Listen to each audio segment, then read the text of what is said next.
El asesinato de un familiar siempre resulta doloroso, pero sobre todo cuando usted no tiene respuestas. El caso de Yenelsi Peguero es un caso que conmueve, sobre todo porque los familiares se han quedado como un péndulo en el aire en espera de justicia. Nadie da respuestas. Señalan a una persona, la cual nosotros no podemos asegurar que ciertamente fue quien ejecutó este asesinato a plena luz del día, pero tampoco el Ministerio Público explica cómo es posible que pueda ocurrir un asesinato y no haya ningún tipo de respuesta, ni tampoco se pueda señalar a un culpable. O sea, tenemos un muerto, pero no se sabe quién es el homicida, pero el muerto está. Entonces, ¿qué pasó? ¿Cómo puede el Ministerio Público dejar de lado este caso? ¿Cómo puede quedarse todo así, como que nada ha pasado? Estamos hablando de la vida de una persona, lo más preciado que tiene un ser humano. El dolor de esa gente es indescriptible. Saber también que anda por ahí un asesino en las calles de este país que puede volver a cometer otro crimen, y todo porque la justicia no hizo ni ha hecho nada con este caso. Qué pena. Y así andaba doña Miriam por ahí presentando sus memorias. Sus memorias. Miren, lo que pasa en este país es terrible. Y hay que tener una paciencia. Producción, adelante, Dios me libre. Adelante.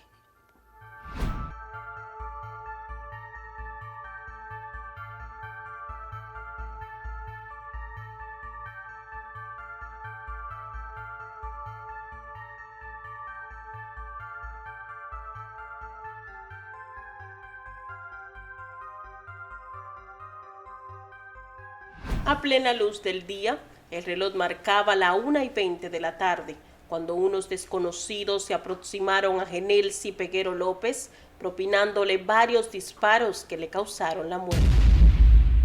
El hecho ocurrió el 1 de octubre del año 2022 en la calle Moca frente al Centro Comercial Zavala, en una gomera de Villajuana.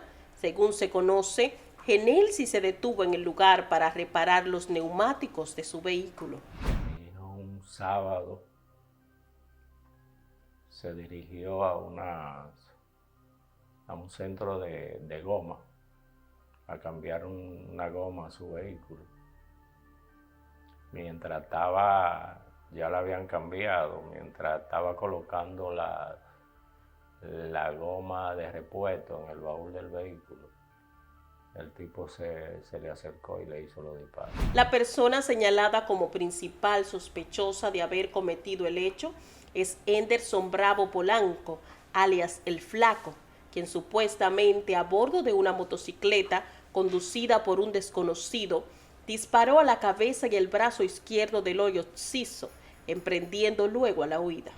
Es una persona que vinieron teniendo conflictos desde hacía tiempo. Él agredió a mi hijo en una discoteca, le dio 2 galletas, lo encañonó con una pistola. Después mi hijo le hizo varios disparos. Él tuvo un tiempo interno, en intensivo. Entonces, después que se recuperó, fue que él salió y lo mató. Un joven empresario de apenas 38 años, padre de 2 hijos, entusiasta, quien nunca pensó terminaría de esa forma.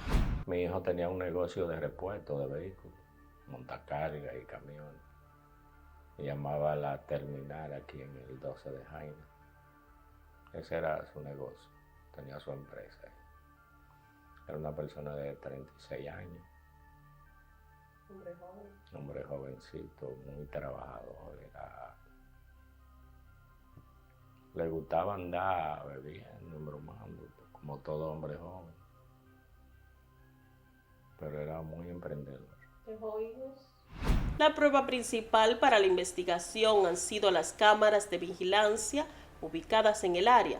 En los videos que llegaron a nuestras manos se puede observar el perfil del victimario y su acompañante, y aunque ambos tienen el rostro cubierto, Henderson el Flaco fue identificado por los familiares de Genelsi. No han buscado la prueba que tenían que buscar. No buscaron el testigo que decidió confirmar que sí, que era él. No lo buscaron y es una persona que anda por ahí por donde quiera. Nosotros le hemos mandado fotos de él, mira, atenta al parte. Ellos en ninguna parte lo han buscado. No lo presentaron en ninguno de las audiencias que hubieron. De los hechos prácticos debe partir de quién puede beneficiarse de esa muerte o de ese hecho, sobre todo si es una muerte. ¿Quién se beneficia? ¿A quién le interesa esa muerte? Por eso es que debe presumirse que cualquiera puede ser sospechoso o sospechosa, cualquiera. Lo va a determinar quién podría tener interés o quién, además, de hecho, tendría conflicto con la persona que falleció. Todo eso de ponerse en escena. Porque a veces ni siquiera el que tiene conflicto, sino el que se beneficia. En cuanto al levantamiento realizado por el DICAT, estos indican que debido a la baja calidad de las imágenes, no se pudo observar la placa de la motocicleta. Del mismo modo, las personas a bordo de esta usaban casco, gorra y mascarilla, por lo que no se pudo identificar sus rostros. Si hay una ruta, sea un carro, un motor o a pie, hay una ruta, entonces, si se sabe que esa ruta, trate entonces usted de completar la ruta, haga la ruta, trata de hacer la ruta completa, es decir, no me ocurrió el hecho en una esquina por el hecho de que haya ocurrido en una esquina, no podemos circunscribir solamente a investigar solamente el perímetro de la esquina. Vamos a ver hasta dónde, cuáles fueron las rutas, cuáles fueron las posibles rutas de escape, si se tiene alguna idea o algún testigo, conseguir algún testigo si vieron la ruta de esas personas, de las personas involucradas. Y entonces por ahí es el límite se lo hace uno. Las razones por las que los familiares de Genelsi señalan como autor del crimen a Henderson es debido a una vieja rencilla que estos mantenían por líos de faldas. Por conversaciones que tuvo mi hijo conmigo, que me contaba lo que le sucedía. Me dijo que comenzaron en Boca Chica, en la playa, que él montó en un bote unas mujeres que andaban con él y él no le gustó eso. Entonces el próximo encuentro fue en la discoteca cuando le dio la galleta. El 2 de octubre del 2022 fue emitida una orden de arresto contra Henderson. Extrañamente, y para mayor peso de las sospechas de sus familiares, en lugar de enfrentar a las autoridades, Henderson se dio a la fuga. No fue hasta el 11 de mayo del 2023 que finalmente le echaron el guante. Durante su búsqueda, los familiares de la víctima mantuvieron una constante ola de publicaciones de sus fotos en redes sociales, esperando que alguien diera con su paradero. En 7 meses que él tuvo prófugo, nosotros nos dedicábamos a darle seguimiento. Le mandábamos fotos a la fiscalía, mira, está en tal parte, está en tal fiesta, está aquí. Y ellos no, cuando llegamos ya se había ido. Entendemos que las cosas no se están haciendo bien. No,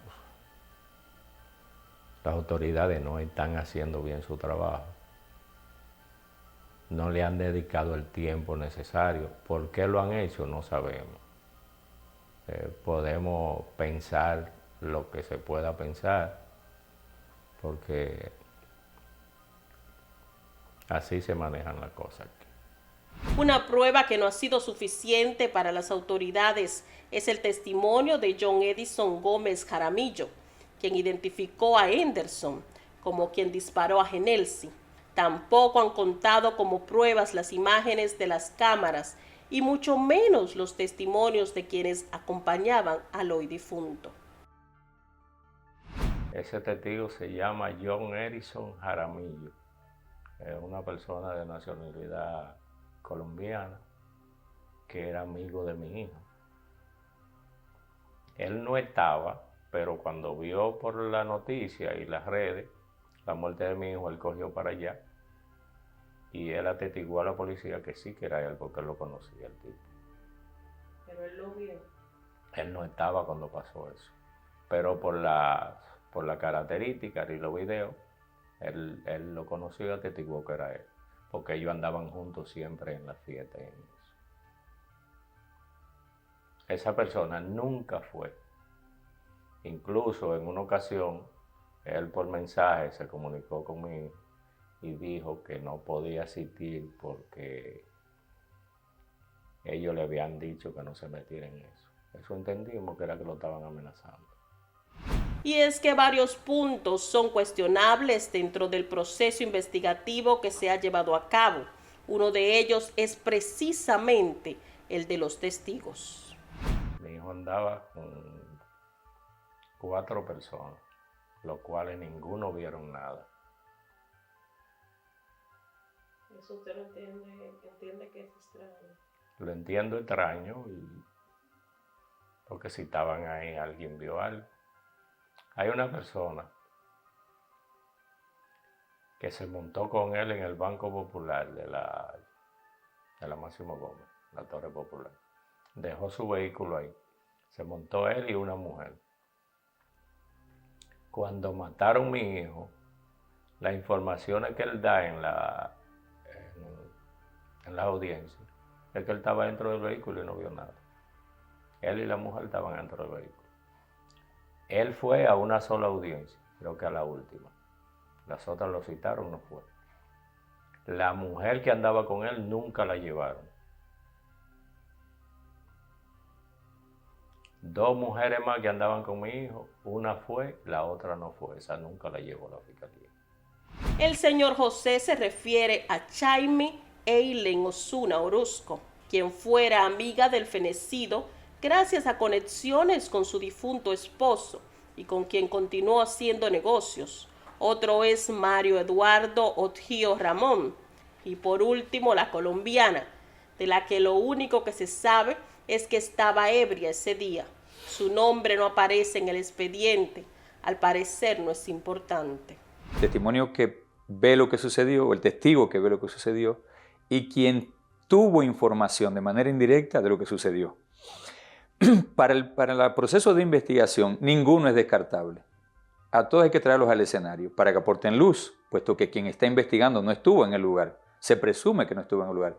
Entonces, traigo al escenario toda persona que pudo haber tenido conocimiento e incluso persona que pudo tener interés en esa muerte. Y a partir de ahí, determinar, la investigación me va a decir quién realmente tuvo conocimiento. Y quien tuvo conocimiento de manera directa o indirecta hay que ponerlo en el escenario. No solo en el escenario, ya en el proceso. O sea, esta persona me dice... Yo lo único que pido es que se pueda hacer justicia, que las autoridades hagan su trabajo, hagan los indagamientos y que esa persona que nosotros creemos y estamos casi seguros que fue él, pague y que si no es él, que las autoridades busquen quién fue, porque para eso ellos están. Ahí hay una persona que se llama un fiscal que es el encargado del caso, se llama José Martínez, que ese tipo ni el teléfono le coge a uno. Yo no sé para qué está ahí eso. No entiendo. Intentamos hacer contacto con el fiscal en cuestión, José Ramón Martínez Cordero, pero nunca respondió las llamadas, tal como expresó don José. También nos dirigimos a la Fiscalía del Distrito en su búsqueda, donde nos informaron que se encontraba bajo licencia médica, resultando interesante que ningún otro fiscal pudiera dar información sobre el caso en base a su ausencia. Y por supuesto, no podríamos dejar fuera al llamado Henderson Bravo, quien es acusado por la familia como responsable del crimen. Con este intentamos comunicarnos por diferentes vías para conocer su posición respecto al caso, pero nos fue imposible. Otro cabo suelto lo encontramos en las declaraciones ofrecidas por el sargento mayor adscrito a la Policía Científica, Octavianis Castillo Batista, quien testificó que al momento de llegar a la escena del crimen, un hombre llamado Joan Guzmán, colombiano, reconoció a Henderson Bravo como el autor de los disparos, que todo era producto de una vieja rencilla. Lo interesante de esto es que Joan nunca apareció, al igual que la colombiana. Cuando se tienen casos así un poco delicados y usted tiene sospecha que el testigo se le puede desaparecer o lo pueden sobornar o lo pueden amenazar, o si se tiene que ir de viaje, quizás si se tiene que ir de viaje para otro país, a él no le importa eso, se va a ir de viaje. Bueno, pues lo más recomendable es identificar qué debilidad tiene ese testigo y entonces hacer lo que llaman un anticipo de prueba, que es lo que manejarlo eso básicamente. Quien maneja esa parte ahí ya es el Ministerio Público. Es una burla a las autoridades de aquí que una persona entre 12 y 1 de la tarde en el medio de la ciudad, en la 20, delante de todo el mundo, vaya y mate a una persona y nadie sepa quién fue. Yo creo que se están burlando de las autoridades. Le están diciendo a la autoridad de aquí que ellos no sirven, que no están haciendo su trabajo. Porque un tipo se ponga, aquí en este país no tenemos cómo identificar a una gente, porque se ponga una mascarilla, porque se tape la cara, si no hay ningún método que pueda identificar a una gente. Así aquí estamos. Tenemos que entregar esto y ver qué hacemos. Los del banco a la semana estaban todos presos y muertos. Es decir, ahí había interés de capturarlo. Pero como nosotros no tenemos dinero, nunca le hemos ofrecido dinero a nadie, lo de nosotros no tiene importancia. Según establece la Ley Orgánica del Ministerio Público 133-11, son atribuciones del Ministerio Público ejercer la dirección funcional de las investigaciones de los hechos punibles de acción pública que realice la policía o cualquier otra agencia ejecutiva de investigación o seguridad y supervisar la legalidad de sus actuaciones, sin perjuicio de contar con órganos propios de investigación técnica que colaboren en el cumplimiento de sus funciones. Poner en movimiento y ejercer la acción pública en los casos que corresponda. El Ministerio Público puede profundizar de manera independiente de la policía. Sin embargo, en la realidad, quiero diferenciar, ¿no?, la parte que manda la ley, la parte que debe ser y la realidad que uno tiene. Y es que quien tiene los mecanismos de investigación es la policía.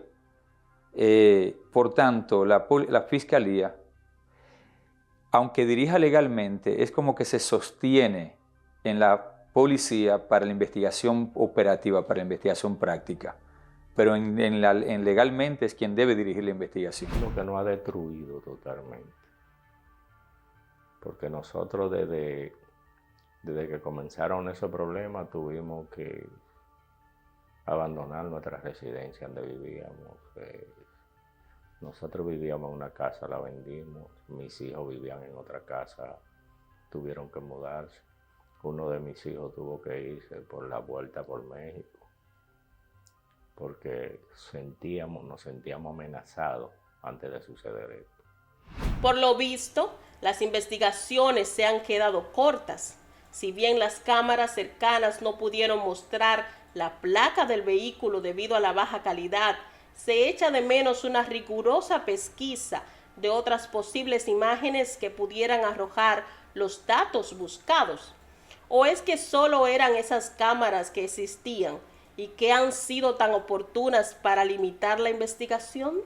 El investigador tiene que tener, siempre yo lo resumo, tiene que tener actitud con C y actitud con P, es decir, tiene que tener la voluntad de hacer las cosas.